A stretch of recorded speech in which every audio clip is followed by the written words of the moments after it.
సరుకు పట్టుకెళ్ళి 15 రోజులు అయింది, కనిపించడం మానేశాం. వీకెండ్లని నైట్ పార్టీలని ఎంజాయ్ చేస్తున్నావా? అదేం లేదన్నా. మరి అది డబ్బులేవి? ఈ లీకర్ శంకర్ నీకు ఎలా కనబడుతున్నాడ్రా? మా అమ్మకి ఓపెన్ హార్ట్ సర్జరీ అయిందన్నా, డబ్బు మొత్తం ఖర్చు అయిందన్నా. 2 రోజులు టైం అన్నా. బాబ్జీ, మనం చేసే వ్యాపారం ఆరోగ్యం పాడు చేసేదే కానీ బాగు చేసేది కాదరా. 2 రోజులు టైం ఇవ్వన్నా, డబ్బు మొత్తం కట్టేస్తాను. ప్లీజ్ అన్నా. వీటిని తీసుకెళ్లి హాస్పిటల్ దగ్గర జాగ్రత్తగా దించే. తీసుకోబర్రా. థ్యాంక్స్ అన్నా. రేయ్, వాడిని తీసుకెళ్లి వాడి పిల్లని తీసుకొచ్చి ఇక్కడ పెట్టో. అప్పుడు వాడికి డబ్బులు ఇవ్వాలన్న సంగతి బాగా గుర్తుంటుంది. బాబ్జీ 2 రోజులు కాదు, 2 నెలలైనా టైం తీసుకో. అన్నా, జనాలకేమో మన కంపెనీ చీప్ లిక్కర్ తాపుతావు, నువ్వు మాత్రం ఫారెన్ సరుకు తాగుతున్నావేమోనా? అది వ్యాపారం, ఇది ఆరోగ్యం. ఏంటి లాయర్, మన కేసులో ఎంతవరకు వచ్చాయి? అన్నా, నీకు విషయం చెప్పాలన్నా. అంటే ఈ ఆగస్టు 15న చల్లపల్లి జైలు లేరు అన్నేమన్నా జెండేరా అన్నా, నేను చెప్పేది కాస్త సీరియస్ గా వినన్నా. సరిపోతుందా? ప్రభుత్వం ఆ రోజు రాష్ట్ర వ్యాప్తంగా 162 మంది ఖైదీలను విడుదల చేస్తుంది. అయితే ఆ లిస్ట్ లో చల్లపల్లి జైలు నుండి దుర్గాదాస్ పేరు కూడా యావజ్జీవ శిక్ష పడింది కదా, ఎలా బయటికి వస్తున్నాడు? సత్ప్రవర్తనతో రావటానికి వీల్లేదు. ఇంకో కేసు వాడి మీద పెట్టు. అరే రాలేదు రాని అన్న అని జైలు బయటనే కూర్చోసా. ఆడుకునే పులిజులికలు ఏమనదు, కానీ ఆకలితో ఉన్న పులిజులికెళ్తే చంపేస్తుంది. వాడు ఆకలితో ఉన్న పులిరా. అలాంటి ఆకలితో ఉన్న పులికి జింకను బోన్లో పెట్టి ఎరవేస్తే అవునన్నా, ఈ ప్రపంచంలో పగన ఆపేది ఒక్క ప్రేమే. ప్రేమ? నీ మీద వాడుకున్న పగ చల్లారాలంటే వాడి మనసులో ఉన్న ప్రేమను పట్టుకో. అప్పుడే నీ ప్రాణాలు పోకుండా ఉంటాయి. ప్రేమ?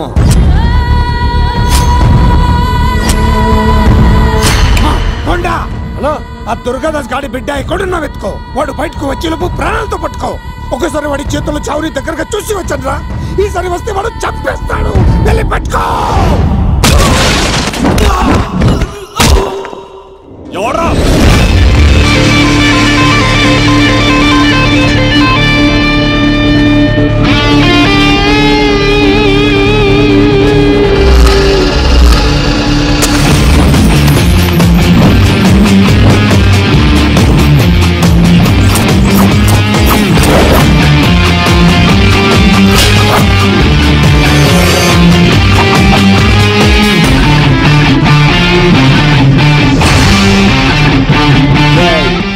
పాండవరా ఇక్కడ చిందేయాలంటే చిరంజీవి, డైలాగ్ చెప్పాలంటే ఎన్టీఆర్, ఫైట్ చేయాలంటే ప్రభాస్, తుమ్ము లేపాలంటే కత్తిసీను. ఒరే దూరదర్శన్, విత్ వెపన్స్ తో వచ్చా, కోడేసుకున్నా రండ్రా. అబ్బో, కొంచెం తేడా గానీ మనం ఇక్కడ ఉంటే ఏం చెప్ప.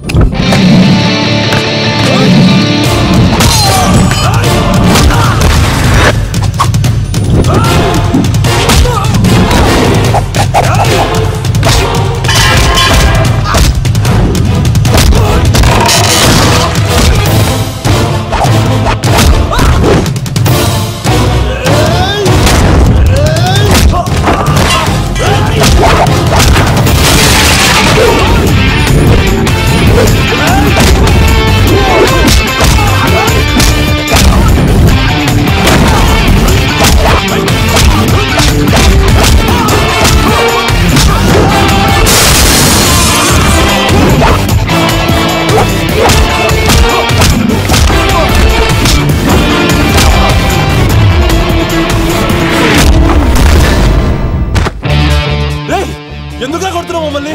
రేయ్, నీ కాలేజీలో చదివే స్వప్నం మీద యాసిడ్ పోస్తానన్నావంట. స్వప్నం పంపించిందా?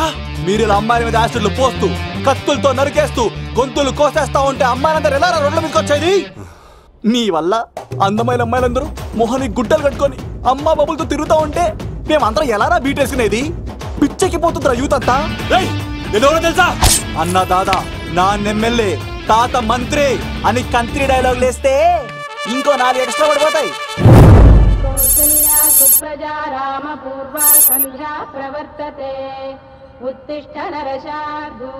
స్వామి, నాకు డబ్బు, చీరలు, నగలు, మేడలు, మిద్దెలు ఇవేమీ వద్దు స్వామి. నాకు మా ఆయనకి మధ్యలో మా తమ్ముడు పొగ పెట్టేస్తున్నాడు. పెంట మీద అన్ని తీసుకొచ్చి ఇంటి మీద వేస్తున్నాడు స్వామి. వాణ్ణి ఎలాగైనా సరే మా కొంపలోంచి బయటికి పంపించే శ్రీనివాస. అలా చేస్తే నీ 7 కొండలు 7 సార్లు నడిచొస్తాను శ్రీనివాస.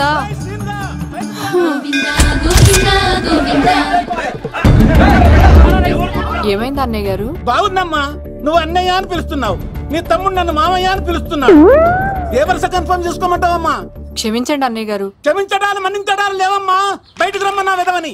మీరేమనుకోకండి. పిలిచారా ప్రెసిడెంట్ గారు? ఏంటి కాలనీ అంతా మా కొమ్మ మీదకి వచ్చారు? చందాల కోసమా? ఏమే ఓ 10 రూపాయలు పడే.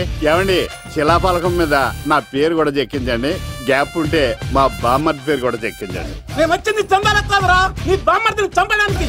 ఏం చేశాడండి మావాడు? మా అమ్మాయికి లవ్ లెటర్ ఇచ్చాడు. పోన్లేండి, అమాయకుడు ఈ లోకంలో ఎలా బతుకుతాడు అనుకునేవాడిని. వాడు పెద్ద మనిషి అయ్యాడు ప్రెసిడెంట్ గారు.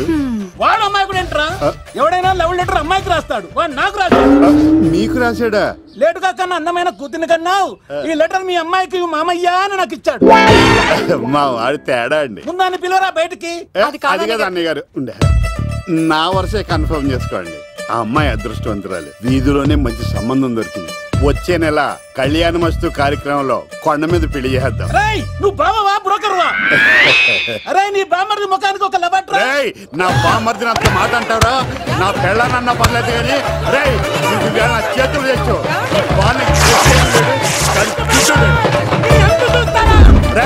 తెలిసిన కుర్రాడు మోటార్ బైక్ మీద లిఫ్ట్ ఇస్తానంటే మీ కూతురు ఎక్కించరా? ఆటోడికి డబ్బులు ఇచ్చి మరీ ఎక్కిస్తారు. ఎలాగిచ్చాను అటాక్? చిచ్చి సిగ్గులేని జన్మ. నీ జన్మ గురించి నువ్వెందుకే తిట్టుకుంటా? చిచ్చి నడి రోడ్డు మీద పరువు తీసేస్తాడు. తల్లి లేని పిల్లోడు కదా అని పెంచితే ఇంత క్షోభ పెడతాడా? తండ్రి అలా తయారయ్యాడు, వీడు ఇలా తయారయ్యాడు, మీరు ఇలా తయారయ్యారు. ఇదిగో ఇప్పుడే చెప్తున్నారు, ఈ రోజు నుంచి వాడి ఇంట్లో ఉండడానికి వీల్లేదు. నీ నిర్ణయం ఇదే అయితే నేను నా బామ్మర్ది పుట్టింటికి వెళ్ళిపోతాను. మీరు ఎక్కడికి వెళ్తున్నారు? పదండి ఇంట్లోకి. మరి నా బామ్మర్ది? ఇద్దరు కలిసి తగలడండి. బావా ఆ కూర వెళ్ళింది కదా, బీరేసేద్దంతా. వెయ్యను. ఎందుకు అక్కేమని తిట్టిందా? నువ్వే చూడు.